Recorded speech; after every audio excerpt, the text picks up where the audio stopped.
Hola, ¿qué tal? En el video de hoy vamos a examinar cómo las magnitudes físicas de la electricidad, que son la corriente, el voltaje y la resistencia, están relacionadas entre sí mediante una fórmula muy útil y sencilla llamada la ley de Ohm.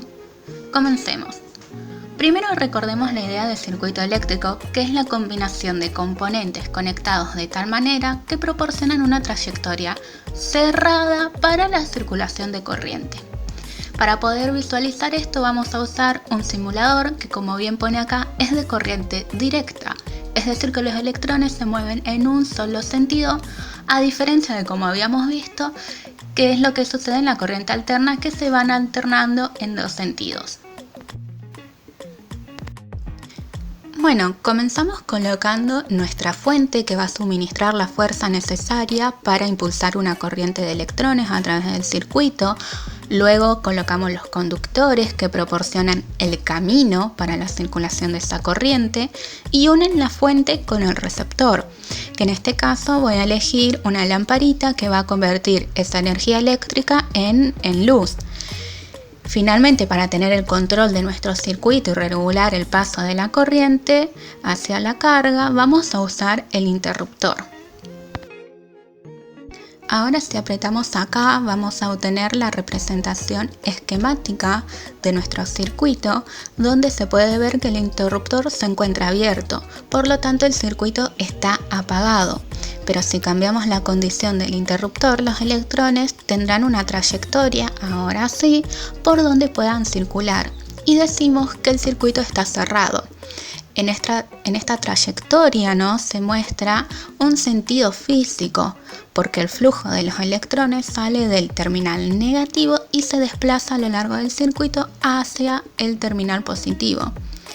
En cambio, si toco acá, el flujo tendrá el sentido convencional, de positivo a negativo. Pero a todo esto, ¿qué es la ley de Ohm? Bueno, es aquella que nos muestra cómo el avance de los electrones por el circuito depende del voltaje de la fuente y la resistencia del receptor. En otras palabras, esta ley establece que la intensidad de la corriente eléctrica que circula por un circuito es directamente proporcional al voltaje que se aplica e inversamente proporcional a la resistencia del mismo. Esta sería la fórmula matemática, donde el voltaje es expresado en voltios, la intensidad de corriente en amperios y la resistencia en ohms o en ohmios. Como se puede ver, la ley de Ohm se puede representar mediante otras dos ecuaciones equivalentes. Esto nos permite calcular una de estas magnitudes conociendo las otras dos. Ahora apliquemos algunos ejemplos de esta ley. Considerando los datos, la magnitud que deseamos encontrar es el valor de la corriente. Entonces, utilizando el triángulo de la ley de Ohm, tapamos la letra I y nos queda entonces una división. Finalmente reemplazamos con los valores numéricos y dividimos los 20 voltios entre los 10 ohmios y obtenemos que la corriente que pasa por nuestro circuito es de 2 amperios.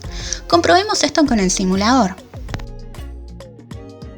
Bien, entonces en nuestra batería coloquemos el valor de 20 voltios, en nuestra lamparita el valor de 10 ohmios y tomamos el amperímetro para poder medir la corriente, que nos da 2 amperios.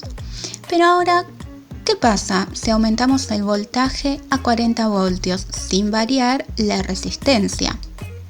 Como se puede ver, la intensidad ahora tendrá un valor de 4 amperios. En conclusión, al aumentar el voltaje al doble, la corriente también aumenta el doble. Se confirma lo que dice la ley de Ohm, que la intensidad de corriente es directamente proporcional al voltaje aplicado. Pero si ahora volvemos al valor original, de nuestra fuente de 20 voltios y cambiamos la resistencia al doble, ¿qué sucede con la intensidad? Bueno, ahora va a tener un valor de 1 amperio. Como conclusión, al aumentar la resistencia al doble, la intensidad disminuye a la mitad y se vuelve a confirmar lo que dice la ley de Ohm de que la intensidad de corriente es inversamente proporcional al valor de la resistencia.